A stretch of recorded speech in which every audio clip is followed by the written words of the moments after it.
Good day, everyone, especially to our professor, Miss Annalyn Datu, and to my classmates here.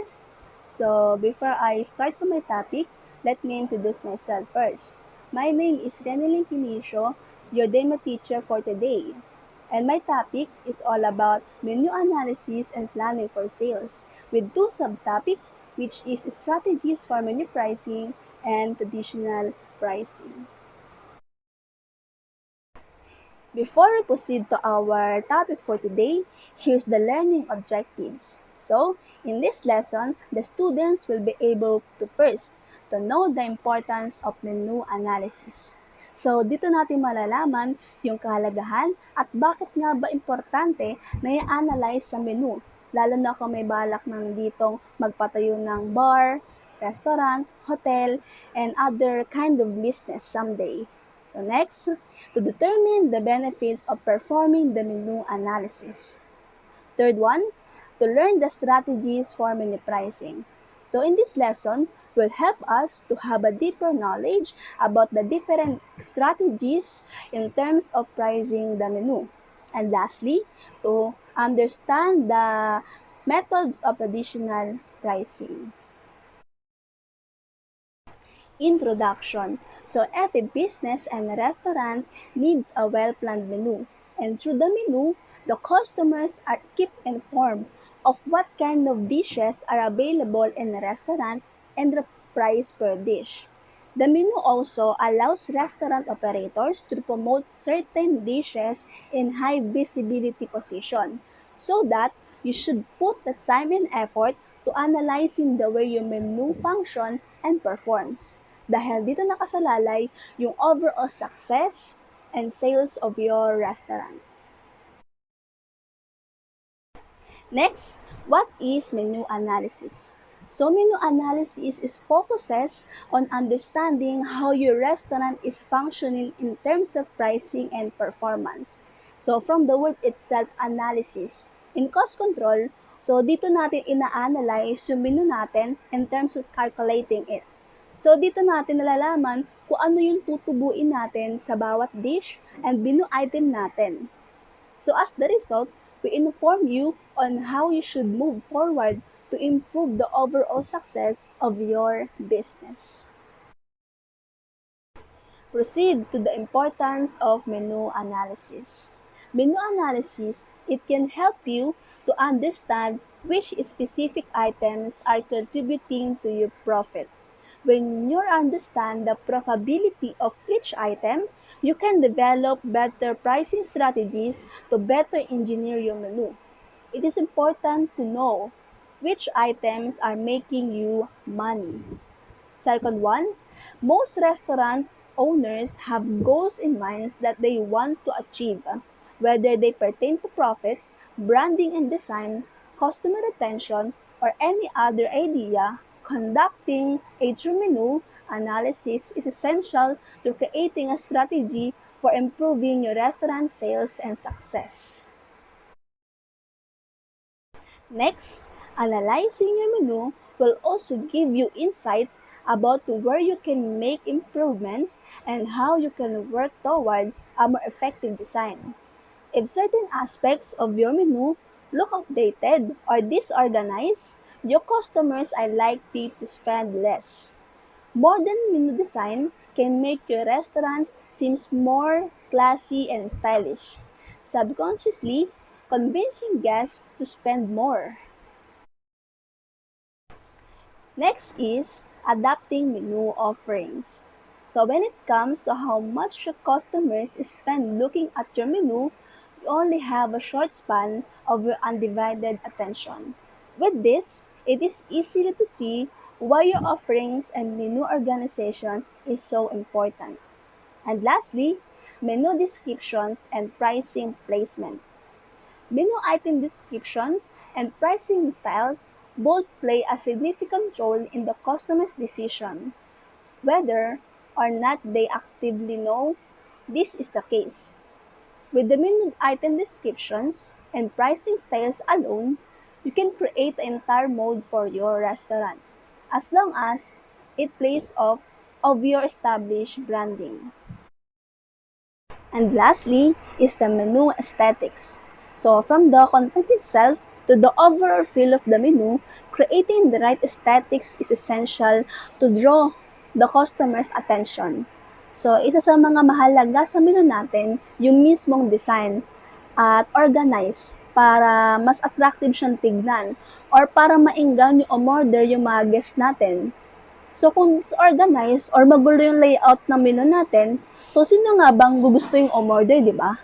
So kaya kailangan naka-organize yung design ng menu natin kasi nakaka-apekto siya sa attention at feedback na mismo ng mga guests. So here's the four of the most influential aesthetic of menu designs are: first is fonts. The font you choose for your menu can convey more than you think. So, kailangan sa gagamitin nating font sa menu natin is readable. Kailangan na mabasa siya ng guest, especially na mga senior citizen na guest natin. Importante na iintindihan at readable yung bawat letters sa menu. Second is the styles. It is an extension of your brand or a piece of advertising to your restaurants as a whole. The styles includes everything from the colors you choose. Several aspects of styles can be improve your business, so including the creative layout organization in the use of color and the cohesiveness with your restaurant's branding. Next is copy. So, dito naman sa copy, nakapaloob yung mga names ng mga dishes mo and also the descriptions about the menu items. So, isa sa mga nagbibigay ng impact sa mga customers, lalo na kapag may nilagay kayong bagong twist or bago sa menu nyo, na-attract yung mga guest na piliin yung dish na yon. At nakaka-apekto siya sa desisyon ng guest para maging successful yung business nyo. And last is icons. If you offer meals compatible with specialized diets, such as gluten-free, vegetarian, or vegan dishes, make them stand out. Placing small, understandable, and allow those dietary needs to skim your menu. So moving on to the benefits of performing menu analysis. The first is increased sales. So once you know how all your pricing and cost work out, so you can focus on engineering your menu and able to increase your sales. So menu engineering is the practice of pricing and designing your menu to benefit your restaurant, and also includes the strategically placing top selling items and creating the menu to play to your customer psychology. It will bring in a more substantial profit. The second is keep a pulse on the competition. So menu analysis should also incorporate the outside sources. It is important to know how your pricing stacks up to your competitors. So if your prices are too high on items that readily available somewhere else, like for example the burger, consider lowering them. So unnecessary markup can cause customers to seek out your competitors. So if you are running an upscale establishment, higher pricing won't be as much of concern. Rather, it will be from the other nearby restaurants. The next is understand your profitability. Then, understanding the expenses and pricing. And lastly, recognize the latest customer trends. So your customers generate your profits, right? It's essential to pay attention to their needs and wants. So retention is the crucial part of running any kind of business. So you can see what people are most frequently purchasing and focus on the style of the food or flavor. Next is, what is menu pricing? So from the word itself, pricing, so dito na pumapasok yung process ng pagkakalculate mo ng mga presyo sa bawat dish or menu items mo. Ayon sa mga nagastos mo sa mga ingredients, kasama dito yung other expenses to arrive at the final price that allows for those costs to be covered and a profit to be made. And here's the factors affecting our menu pricing. One of the factors affecting menu pricing is the direct cost.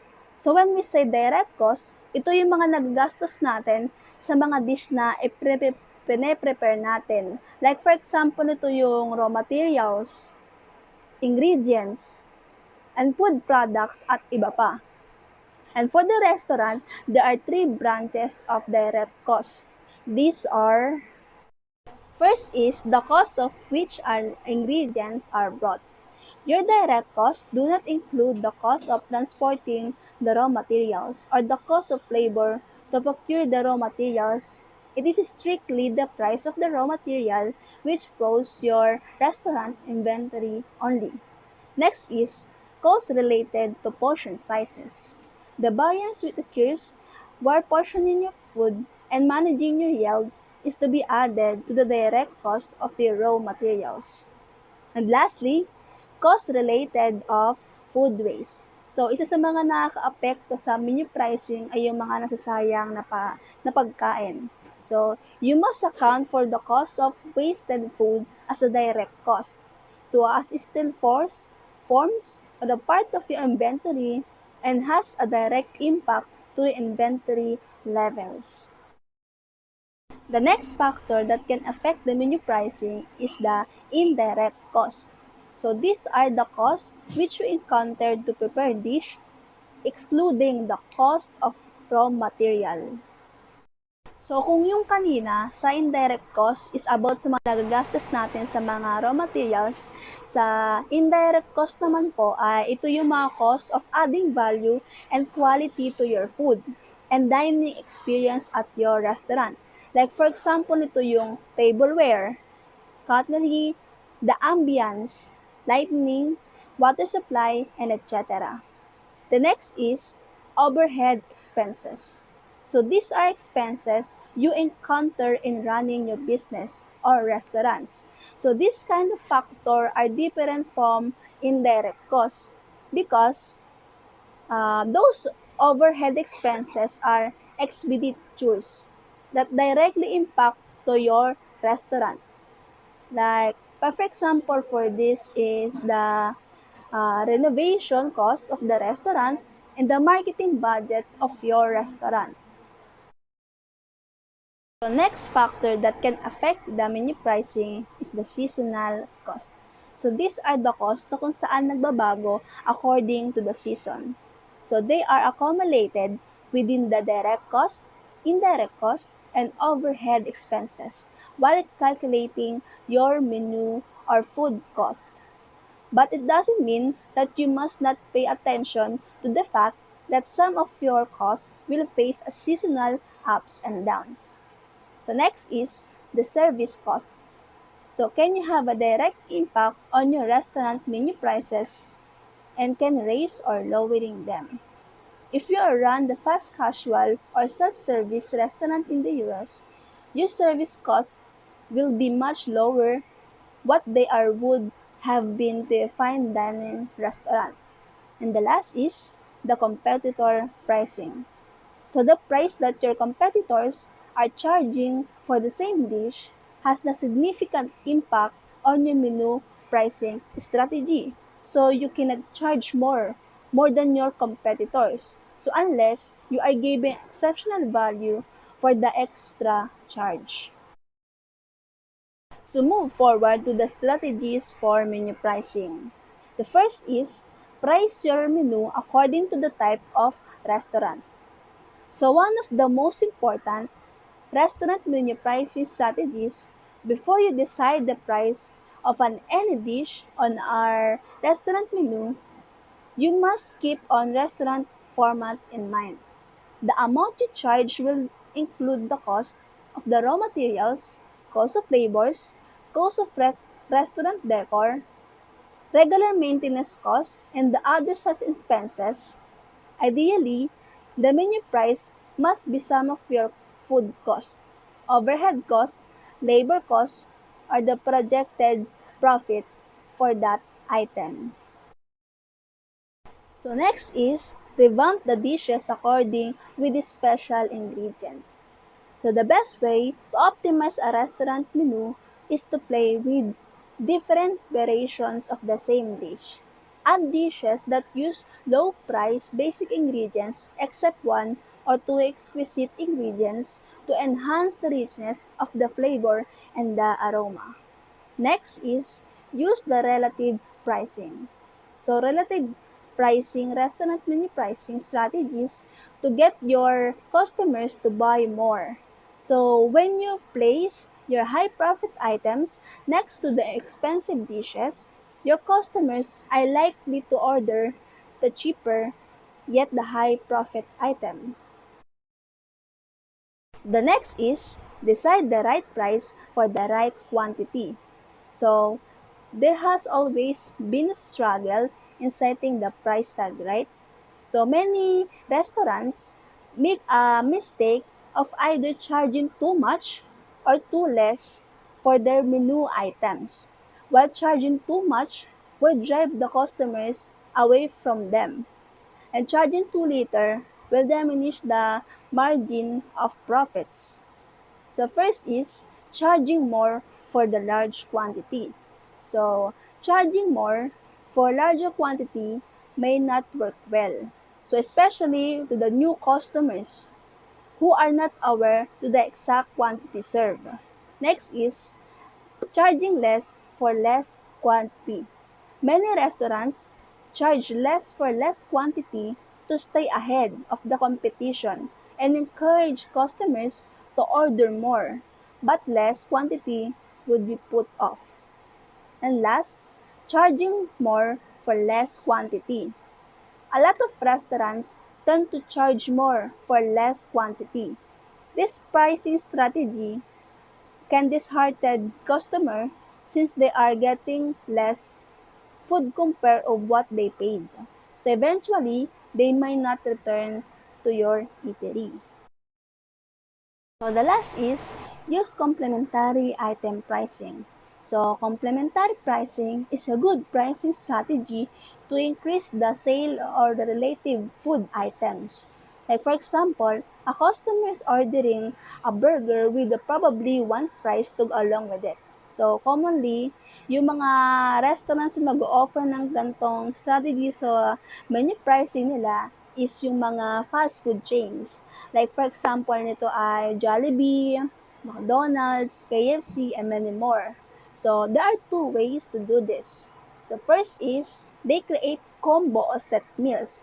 So kagaya ng example na makikita nyo sa picture, so ito yung set na kung saan meron ng fries, burger, drinks, and may dessert na rin kasama. So, as a customer, so pipiliin ko yung set meal kasi feeling ko dun ako makakatipid. So, kaysa nang mag-order ako ng paisa-isa kagaya ng burger lang, ng fries lang, so mas maganda na mag-order na ng set meals.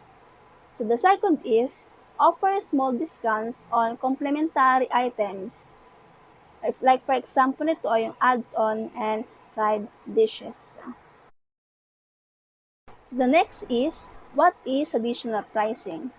So that additional pricing, so these are the strategies that usually used to be followed with more reliable methods of calculating process that were not that popular.